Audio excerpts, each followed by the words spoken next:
When I decided to give Merchant Crab a crack, I did something I've never done before, and honestly, it was a bit risky.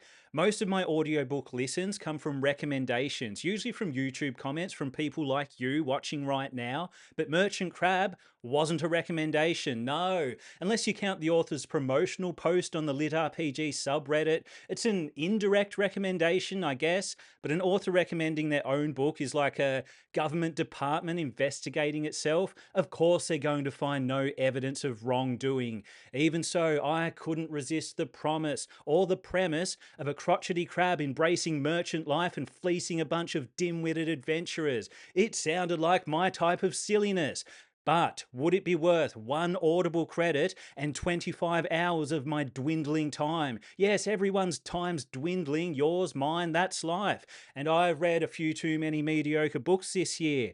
But look, sometimes you've got to risk it for the biscuit, and Merchant Crab is a whole bag of biscuits. But are they good biscuits or bad biscuits? No fluff writing advice. Cut the fluff!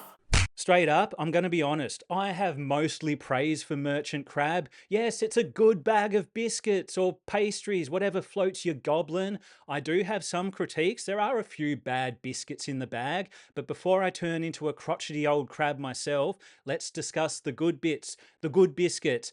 I'm going to be hungry by the end of this. If it isn't clear, Merchant Crab is about a crab who becomes a merchant. Yes, it's a simple title, but it does accurately describe our shell sporting protagonist, Balthazar. It's refreshing that, as a crab, he doesn't understand the system when it's thrust upon him. He's never played a video game or Dungeons and Dragons. Funnily, he still accepts the system like the typical well-informed lit RPG protagonist. One minute he's a crab, next minute he has levels and a merchant class. Totally cool and normal. I did find that amusing. Merchant Crab does touch on and poke fun at quite a few lit RPG and fantasy tropes, which is both a source of amusement and frustration at times. I'll get to that soon. While the overall plot is simple with relatively low stakes and plenty of slice of crab life moments, it never feels tedious or boring. There is enough conflict, tension, and uncertainty to hold your attention. Balthazar even gets a rival partway through. Look, this is where some of the books I've read this year fall short. They struggle to maintain not just internal conflict, but also external conflict. Plenty of stories could benefit from giving the protagonist a worthy nemesis. For authors who struggle with writing conflict, throwing a rival into the mix is an easy solution. In Merchant Crab, Balthazar's nemesis Antoine is just one piece of the conflict pie. Conflict pie. Balthazar himself doesn't have any grand ambitions. He's not trying to save the world. He's not trying to obtain godhood. He just wants to sell junk, collect shiny objects, and eat pastries. I respect that. There's no complex plot, although the world itself does have plenty of layers, and there's a mystery lurking beneath the surface that isn't solved in book one. I assume that'll carry on throughout the series, and we'll learn more as we go. I do enjoy narratives that layer conflict and mystery in this way. One layer is more immediate concerns like how to survive a tax audit. Another is the central conflict of the current story or novel, like dealing with an envious rival. Finally, there's another layer that runs throughout the entire series or series arc, like figuring out what the hell the system is, who created it, and why, and where all these damn adventurers are coming from. Merchant Crab's the type of book that's good to pick up as a buffer between more intense, epic, high-stakes stories. While there are plenty of emotional moments, for the most part it's fun, light-hearted, and humorous. The humor's a definite strong point. It's pretty clean for the most part, but the story does provide plenty of laugh-out-loud moments. I usually write down a humorous line or two, but I forgot this time. I guess I was having too much fun. Good time to mention the narration. I'll admit, when I first fired up the audiobook, the narration caught me off guard. It has a very cartoonish vibe and it can be a bit jarring for the first few paragraphs. But the narrator, Jonathan McLean, quickly won me over. His range of character voices is unreal. I only started listening to audiobooks this year, 2025, and there are a few narrators who've blown my mind. The two that immediately come to mind are Jeff Hayes and Andrea Parsno. After listening to Merchant Crab, I put Jonathan McLean in that same upper tier. Comedically, he might have the best timing and tone I've heard from an audiobook narrator. So, Merchant Crab is one of those books where I absolutely recommend the audiobook over the print version. The narration adds a whole new layer to the story. Some of the characters sound so ridiculous, especially the female characters. I swear Madeline sometimes sounds like Red John, the serial killer from The Mentalist. Game's over and I won. Overall, Merchant Crab has a great cast of memorable characters. I swear every second or so new character that's introduced has the potential to be a fan favourite. Tweetus, Rob, even John the Carpenter, so entertaining. The system, it's fairly standard. I don't think there are any mind blowing mechanics there. The ingot upgrades are something I'd never come across before. Not sure if that's unique to the series. Really, the strength of Merchant Crab's system isn't its complexity or uniqueness, it's the humour and satire around it.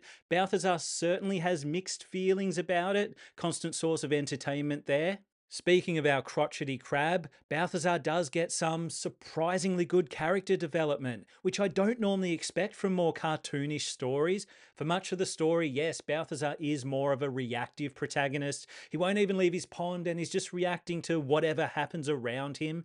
With that said, Balthazar does become a more active protagonist as his character develops, especially when it comes to his friends. It seems that gold ingot may have gone to the crab's heart. For real, the evolving dynamics between characters are nicely executed. Mwah! Alright, I've piled on enough praise. This review has gotten as sickly sweet as one of Madeline's pastries. I'm now switching to crotchety crab mode. Or maybe I'll just sit here and blow bubbles for 3 minutes before abruptly ending the review. That might be fun. Alright, my first complaint. The author host, what are they hosting by the way? A dinner party, a Tupperware party, a tapeworm? I know the answer, a damn good time. No, I meant to be saying negative stuff here. Where was I? So, the author relies a lot on luck and coincidence to fuel the narrative. I mean, everything Balthazar needs seems to fall out of the sky, sometimes literally. A lot of it may be intentional. The constant coincidences are pointed out within the story itself, so it's not like it's all accidental. In some cases, it may be satirical or related to the underlying mystery around the system. Whatever the case, even when coincidence and luck are used intentionally, ironically, satirically, whatever, when they're overused, it can feel like lazy storytelling. In certain parts, the plot feels predictable and formulaic. I think because it leans on so many tropes and so much well trodden ground. I'm not saying there aren't twists and turns, there definitely are, but there are also parts that feel way too familiar. One example is the conclusion of the Antoine situation. Once he starts talking, you know what's going to happen. You've seen it 1,000 times in 1,000 different stories. It's one of those moments where I thought I knew how it was going to go down, but at the same time, I was hoping the author would spin it in a different direction. So, yeah, that was a bit disappointing. Then there's the problem that arrives soon after the very new and very immediate threat. How does Balthazar, or I can't remember who else would have known, but I'm pretty sure there are a few people who should understand what's happening and why. I'm trying not to drop any spoilers here,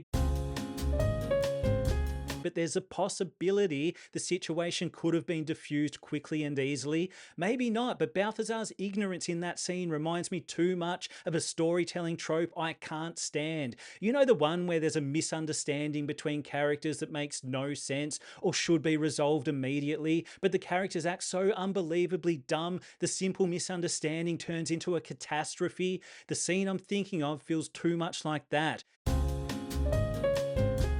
Well, apparently the audio cut out here and now I have to re-record it. If you still can't hear what I'm saying and it's just my mouth moving, then it happened again and I just cracked the crabbies with it and left it as it is.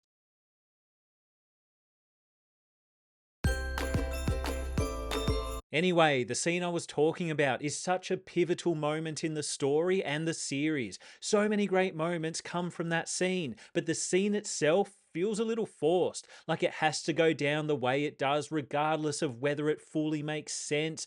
I just feel like it could have been executed better. All right, now for my biggest gripe with Merchant Crab. Oh no, I'm not done yet, because there's one question I can't stop thinking about. I can't make sense of it. The question is, Who the hell named Balthazar? He's been alone in his pond his entire life. Until recently, he couldn't communicate with anyone. Did he name himself? Why would he do that? What use does a regular giant crab disconnected from the system have for a name? It doesn't make sense. Why does this crab have a name? In all seriousness, Merchant Crab is one of the most enjoyable audiobooks I've read this year. So if you like good times and pie, who doesn't? I can't recommend it enough. I mean, that probably is enough, yeah? If you enjoyed this video, hit subscribe. If you didn't enjoy this video, hit subscribe anyway and hate watch my content. That's always fun.